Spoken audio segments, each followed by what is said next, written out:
Bonjour, je m'appelle Adam. Je fais partie d'un groupe de 10 étudiants en première année en pharmacie à l'Université de Montréal. Nous avons mis en œuvre une série de capsules vidéo, en fait 3 capsules vidéo qui ont pour objectif d'informer les migrants à statut précaire des ressources en santé qui leur sont disponibles ainsi que de les sensibiliser sur certaines maladies prévalentes dans la population immigrante. Cette première capsule, d'une série de 3, discute des diverses ressources disponibles aux migrants à statut précaire. Dans cette capsule, mes collègues Kevin, qui joue le rôle d'un migrant à statut précaire, ainsi que Florence, qui joue le rôle de son amie, souhaitaient en apprendre davantage. Les deux auront une discussion sur le sujet.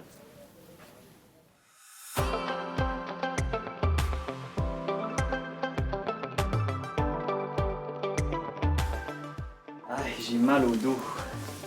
Ah bon? Pourquoi? Je suis tombé au travail il y a un mois. Je prends de l'ibuprofène pour que ça se calme, mais j'ai encore mal. Tu devrais être consulter ton médecin. Je ne pense pas que ce soit normal. Je ne peux pas, car j'ai pas d'assurance. Je n'ai pas besoin pour ça. Comment ça, tu n'as pas d'assurance? C'est gratuit au Québec. Dis-le à personne, mais je suis un migrant à statut précaire. Un migrant, je sais ce que c'est, mais à statut précaire. Bonjour, je m'appelle Adam. Je suis étudiant en pharmacie à l'Université de Montréal. Peut-être que vous n'avez jamais entendu parler de l'expression « migrant à statut précaire » auparavant. C'est pourquoi nous voulons vous présenter ce groupe de la population. Les migrants à statut précaire sont des individus qui n'ont pas accès à une couverture médicale, telle que normalement offerte par la Régie de l'assurance maladie du Québec ou par le Programme fédéral de santé intérimaire. Ce groupe se compose de résidents temporaires ou de personnes n'ayant pas de statut légal au Canada. Par exemple, on y retrouve des travailleurs étrangers, temporaires, des visiteurs, des étudiants étrangers sans assurance médicale et des personnes sans statut migratoire légal. Donc, c'est à cause de ton statut migratoire que tu ne dois pas consulter ton médecin? Oui, en effet, l'aspect financier est une barrière importante qui m'empêche d'avoir accès à des services de santé. Comme tu peux le voir, le gouvernement ne couvre pas pour des services de santé et des médicaments. Je n'ai pas non plus accès à d'autres fonds d'aide financière de la part du gouvernement. Je connais même d'autres personnes dans la même situation que moi qui ne vont même pas voir le médecin parce qu'ils ont peur de se faire déporter, étant donné que nous n'avons pas de statut légal ici. Oh, donc j'imagine qu'il y a des conséquences sur ton état de santé mentale et physique?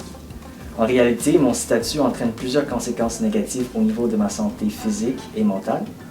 Le manque d'accès aux soins fait en sorte que je ne vais pas chercher les services que j'ai réellement besoin pour ma santé.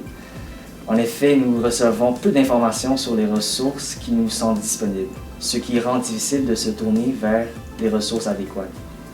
Mais il n'y a aucun moyen pour vous aider? Je ne penserai pas.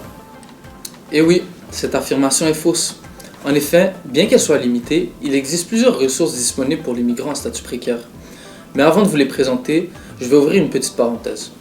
En tant que futur pharmacien, j'ai la responsabilité professionnelle de fournir de l'information à n'importe quel humain, sans faire de considération, que ce soit de race, de couleur, de sexe, de grossesse, d'orientation sexuelle, d'état civil, d'âge, de religion, de conviction politique, de langue, d'origine ethnique ou nationale, de condition sociale ou d'handicap, et ce, pour l'aider à pouvoir améliorer son état de santé. Premièrement, parmi les ressources disponibles, il y a les pharmacies communautaires. C'est une source de première ligne.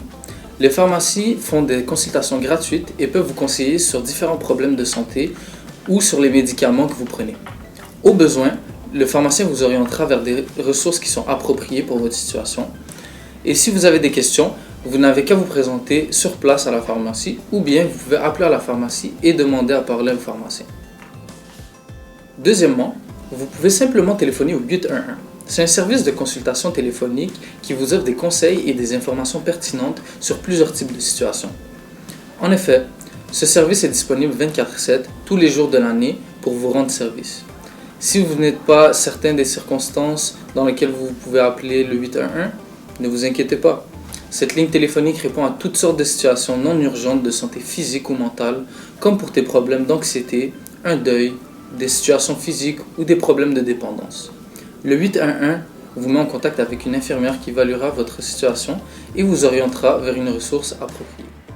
Troisièmement, il existe aussi la clinique des médecins du monde, une clinique qui se trouve au 560 boulevard Crémazie-Est à Montréal. Cette clinique offre des services gratuits de médecins, d'infirmiers et de travailleurs sociaux aux migrants à statut précaire. Dépendamment de votre situation de santé, il existe aussi certaines cliniques spécialisées. Par exemple, si vous êtes une femme enceinte vivant dans une situation vulnérable, la Maison Bleue peut vous aider. La Maison Bleue offre des services médicaux, psychosociaux et éducatifs et travaille aussi conjointement avec des spécialistes tels que des thérapeutes, des ethnopsychiatres. Cette clinique fait un suivi de la grossesse et de la santé de l'enfant jusqu'à l'âge de 5 ans. Si vous avez un quelconque problème de santé, si vous êtes victime d'abus ou de violence ou que vous avez toute autre préoccupation, vous pouvez toujours contacter la Maison Bleue qui est ouverte du lundi au vendredi de 9h à 17h.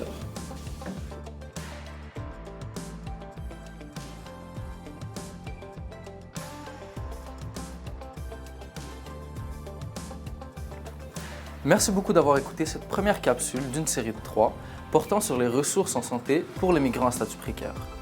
Nous aimerions grandement avoir votre avis sur notre vidéo, donc si possible, juste remplir le sondage que nous avons déposé dans le lien dans la description.